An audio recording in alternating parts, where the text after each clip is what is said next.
Hi folks, I've never done this before. You know I love this, I'm extremely content with this, and I've always loved that. Let's hear me play the same track, clean tone, no backing track, just guitar, solo guitar. I'm going to keep chopping between the two and it'll be obvious when I'm chopping between the two. There's definite differences. I know you're thinking, no shit, Sherlock. I'll shut up, listen to this.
It goes without saying, of course, the guitar remained constant. Everything full up, middle position on the guitar.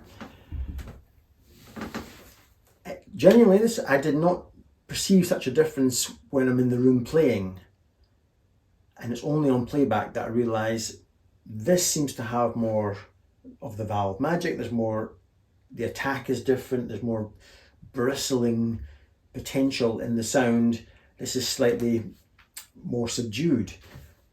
But I play this more, and on hearing the playback, I'm not going to start playing that more. I'm going to continue to play this one more because it's just, I'm not wearing down the valves.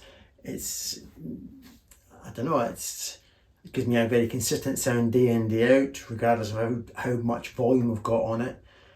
And I love it. But it's very interesting. Now, before you think, Paul, this is the most obvious comparison ever, the valves were always going to win.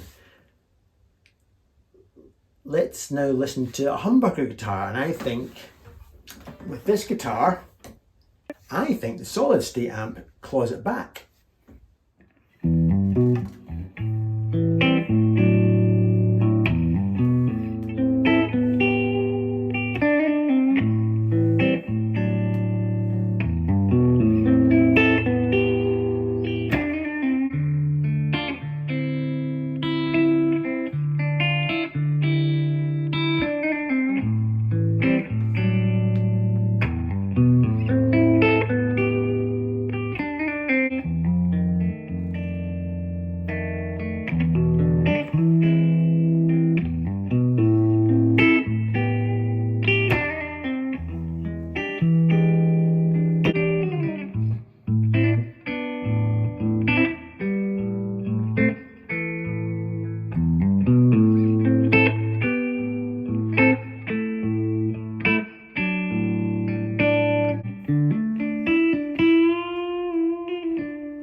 In case any of you are interested, here's how I set up both amps.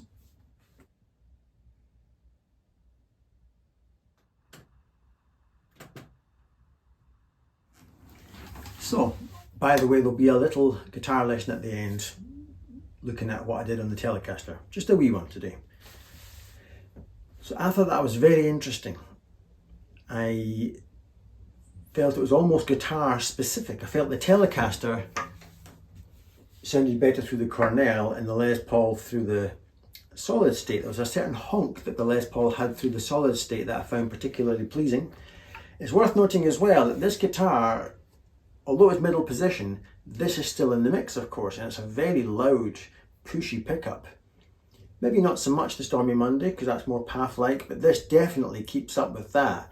And this will overdrive or drive an amp harder than many guitars I have. In fact, than all the guitars I have, with the exception of my Junior.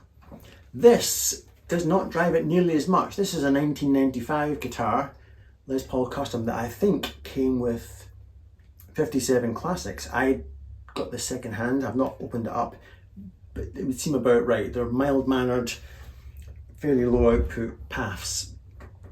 So maybe the Telecaster pushing the Cornell and pushing the valves, maybe that made some magic, I don't know. It's worth noting that I got this second hand. I've not had a single problem with it. I'm about 2 weeks shy of 6 months ownership. It doesn't gig, I don't gig, so it just stays still more or less. Not a single problem, and I don't expect it will have a problem until one day it maybe blows up and then I'll have to just buy a new one. But of course, at the cost they are, it's not going to completely break the bank if I had to replace it. Whereas this is obviously way more expensive. I say that, it's not ridiculously expensive. I think when I got it, it was around about £1,200. I think they're probably up to £1,700 now, something like that. But it's a very simple hand-wired valve amp, so it's never had a problem. It's been brilliant. But if it ever does have a problem, a tech would find it a joy to work on such an amp. So, love the reliability of them. If you like the Fender sound and you're thinking about this, I can heartily recommend it. I play for hours and hours on this and I don't ever miss this until maybe I plug this in. And even then, it's only on the playback that I think, yeah, there's a few angels there on the notes on the valves, or the tubes, as you would say in the US of A. Shall we do the guitar lesson then? Let's have a little look. I'm going to talk about mainly the chords, because if we try and unpick all the lead, we'll be here forever. But you know that I love to sort of arpeggiate chords, or like that with a chord, or to make it sound like I'm a flash lead player, but really I'm just using the chord as a crutch. So the best way I can help you today is to talk about the chord sequences that I have stolen from watching better players than me. So for example, a chord sequence that I lean on quite a lot is this sound. I'm in the key of A, and instead of playing a bog standard A or A7, I'm playing A13. Right? But then I move into this chord here, which I believe is an A flat 7 flat 13. I only know that because I looked it up on this chord finder thing on Google. Then I moved down to here, which is just a G13. But then I moved to here, which would be an F sharp 7 flat 13. Is that right? And then I'll go to here sometimes, which is an F13.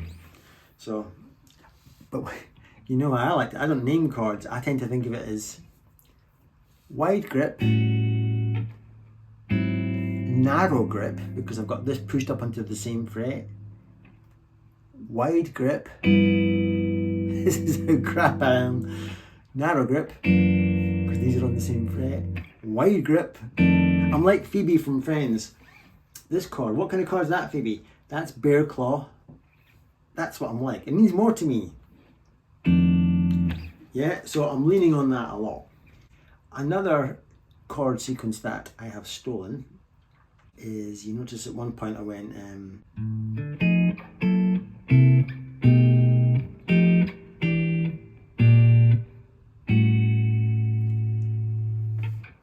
I can't really be bothered going onto the Google thing to find the chords. You can if you want, but I'll show you exactly what I did. So that's the Hendrix chord that we all know and love, albeit not played in E. Right, so far so good, Hendrix. Then I've kept these two on, but I've sort of swapped my other fingers around. Right? Right, can you still see that? To a straight 9 chord. Shifting down to the Hendrix chord. What I would call the wide grip, because it's a finger per fret, down to what you would call an E major 7. One more time.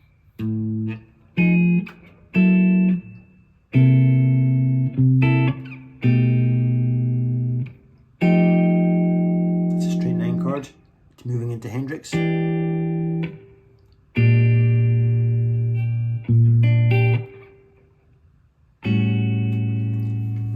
And so then I went and I just played a bit of lead as a way of referencing E major 7, right?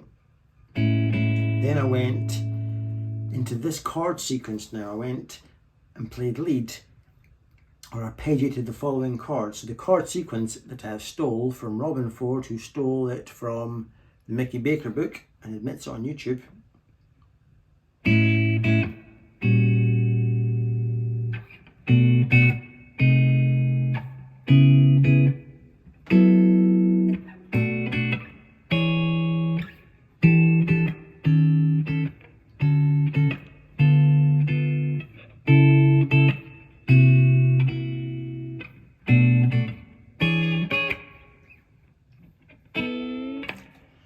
I think that's E major 7. And I went to the trouble for you of looking up the Google thing, the chord finder, and apparently that is A sharp diminished flat 13. Who knew? Moving into a bog standard B minor 7 to this, which is a C diminished flat 13 apparently. Is it? Yeah. Then a bog standard C sharp minor 7, an A almost, just with a colour in it, B flat minor, It's a B minor 7, an E9 with a cherry on top. Then this chord, I don't know what it is. It's a type of A chord. That's the home note, I'm going to say, which is the A note. I've gone the 12th of the... I'm the rubbishest guitar teacher in the world. I could never be employed as a guitar teacher. I'd be sacked. 12th fret of the thick E, 12th of the D, 12th of the G, and my root note actually comes in here on the B string. So now I'm keeping those two, my first finger and my pinky, the same, but those two have gone down a fret to the 11th fret. So to an D major 7. What's that? I would probably call that a D minor 6, but I'm probably wrong. Well, I'm probably right and wrong, if you know, but I think it is. I'm pretty confident that I would call that a D minor 6. In an A chord, then what's that chord? That's, I don't know, but it's a real clanger of a chord. I'm on the 8th of the thick E, the 8th of the D, the 9th of the G, and the 7th of the B.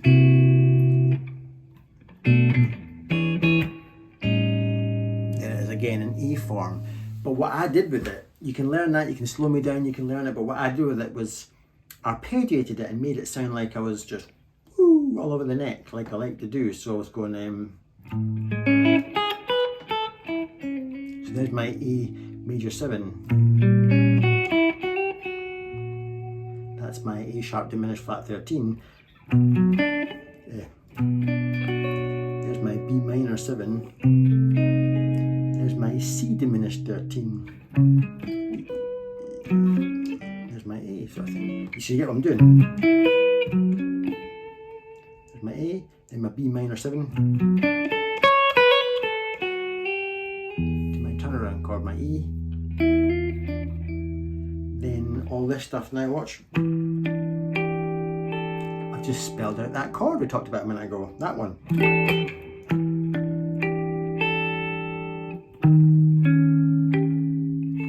See what I'm doing? I'm just cheating. D major 7.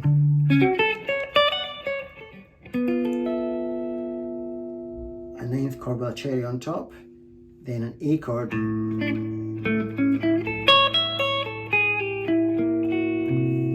I love that. I love that. So I'm just moving into that clanger chord that I call a clanger, but starting from A. Just arpeggiating A.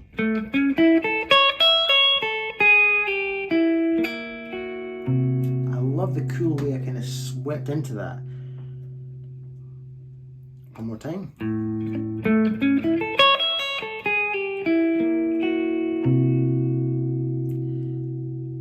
And then I don't know what I did after that, I can't remember.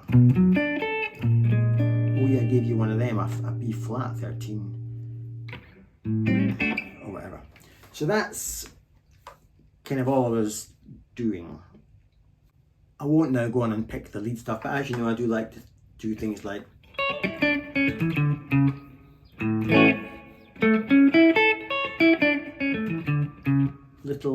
cheeky little ways of falling up chords, or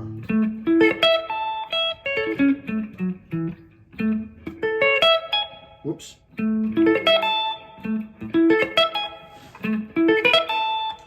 That's not even right, but you get the idea. I'm just running up chords. Hope that helps.